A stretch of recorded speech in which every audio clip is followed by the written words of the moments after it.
사도행전 17장. 그들은 남쪽 길을 택해 암비볼리와 아볼로니아를 지나 데살로니아로 갔다.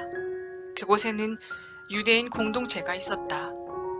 바울은 평소 하던 대로 그 시내의 회당으로 가서 3번의 안식일 동안 성경을 가지고 말씀을 전했다. 그는 그들이 평생 읽어온 성경 본문의 뜻을 풀어주었다. 그들로 하여금 메시아께서 반드시 죽임을 당하고 죽은 자들 가운데서 살아나야 하며 그 밖에 다른 길은 없으며 지금 여러분에게 소개하는 이 예수가 바로 그 메시아라는 사실을 깨닫도록 해주었다. 그들 가운데 일부가 설득되어 바울과 실라에게 합류했다. 그 중에는 하나님을 경외하는 그리스 사람들이 아주 많았고 귀족층 여자들도 여럿 있었다. 그러나 강경파 유대인들은 그들의 계종에 격분했다. 시기심에 휩싸인 그들은 거리에 사나운 불량배들을 끌어모아 시내에 공포 분위기를 조성하며 바울과 실라를 추적했다. 그들은 바울과 실라가 야손의 집에 있는 줄 알고 그곳으로 쳐들어갔다.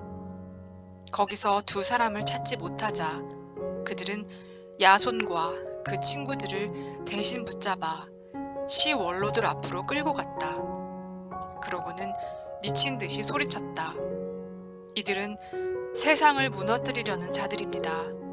이제 우리 문 앞에까지 나타나서 우리가 소중히 여기는 모든 것을 공격하고 있습니다. 예수가 왕이고 황제는 아무것도 아니라고 말하는 이 반역자와 배반자들을 야손이 숨겨주고 있습니다. 시 원로들과 모여든 사람들은 그 말을 듣고 크게 놀랐다. 그들은 고발 내용을 조사하는 한편 야손과 그 친구들에게서 보석금을 두둑히 받고 그들을 풀어주었다. 그날 밤에 형제들이 어둠을 틈타 바울과 실라를 신속히 성읍 밖으로 빼냈다. 그들은 그 둘을 베레아로 보냈고 거기서 2사람은 다시 유대인 공동체를 만났다. 그곳 사람들은 데살로니가 사람들보다 훨씬 나았다. 그곳의 유대인들은 바울이 전하는 소식을 열정적으로 받아들였고 그가 하는 말이 성경적 근거가 있는지 알아보려고 날마다 그를 만나 성경을 연구했다. 그들 가운데 많은 이들이 믿는 사람이 되었는데 그 중에는 공동체에서 유력하고 영향력 있는 남녀 그리스 사람들도 많았다. 그러나 바울이 베레아에서 다시 하나님의 말씀을 전하고 있다는 보고가 데살로니가의 강경파 유대인들에게 들어갔다. 그들은 지체하지 않고 대응했다. 거기서도 무리를 모아 소란을 일으킨 것이다.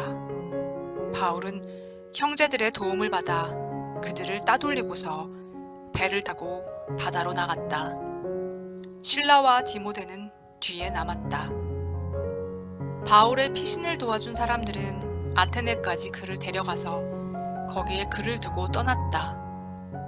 떠나는 그들 편에 바울은 되도록 빨리 오라는 전가를 실라와 디모데에게 보냈다.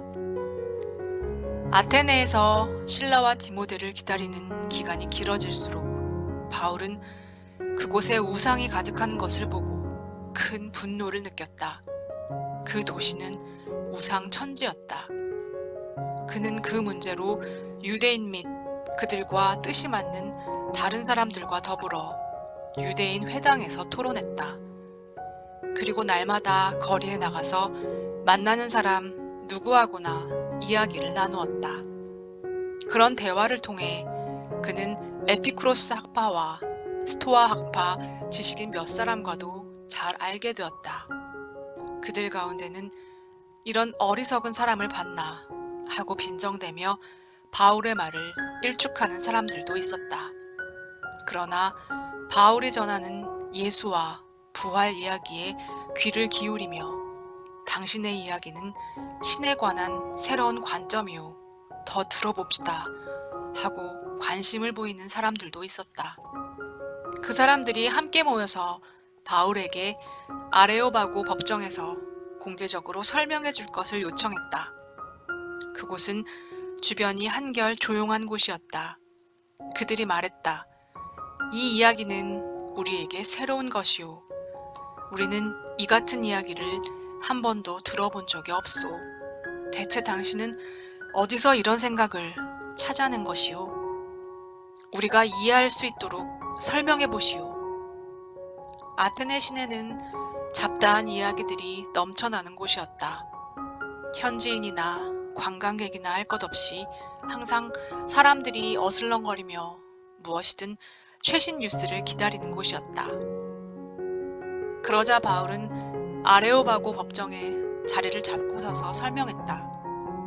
내가 보니 아테네 시민 여러분은 종교를 진지하게 여기는 것이 분명합니다. 나는 며칠 전 이곳에 도착했는데 오가면서 발견한 그 모든 신당들에 놀랐습니다. 아무도 알지 못하는 신에게 라고 새겨진 신당도 있더군요. 내가 여기 온 것은 아무도 알지 못했던 그 신을 여러분에게 소개하여 여러분이 대상을 분명히 알고 예배할 수 있도록 하려는 것입니다. 세상과 그 안에 있는 모든 것을 만드신 하나님, 하늘과 땅의 주님께서는 여러분이 주문 제작한 신당에 사시지 않습니다. 또한 자신을 건사하지 못해 옆에서 시중 들어줄 누군가가 필요하신 분도 아닙니다. 그분이 피조물을 만드셨지 피조물이 그분을 만든 것이 아닙니다. 그분은 무에서 출발해 온 인류를 지으셨고 이 땅을 살만한 좋은 곳으로 만들어 주셨습니다. 넉넉한 시간과 살만한 공간도 주셨습니다. 이는 우리가 어둠 속에서 더듬기만 하는 것이 아니라 실제로 그분을 만날 수 있도록 우리가 하나님을 찾을 수 있도록 하시려는 것입니다. 그분은 우리와 숨바꼭질 하시지 않습니다. 그분은 멀리 계시지 않습니다. 그분은 가까이 계십니다. 우리는 그분 안에서 살고 움직입니다. 그분을 벗어날 수 없습니다. 여러분의 시인들 가운데 누군가가 우리는 하나님께 지음받은 존재라고 잘 말했습니다. 과연 우리가 하나님께 지음받은 존재라면 우리가 석공을 고용해서 돌을 깎아 우리를 위한 신을 만들겠다는 것은 얼마나 얼토당토하는 생각입니까?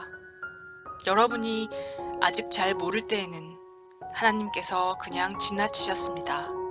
그러나 이제는 그러한 때가 지났습니다. 알지 못하던 그 신이 여러분에게 알려졌고 이제 그분은 여러분에게 근본적인 삶의 변화를 요구하십니다. 그분은 온 인류를 심판하시고 모든 것을 바르게 할 날을 정하셨습니다.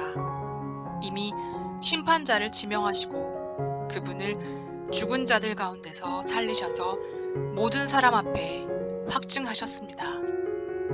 죽은 자들 가운데서 살리신다는 말에 듣던 사람들이 두 부류로 나누어졌다.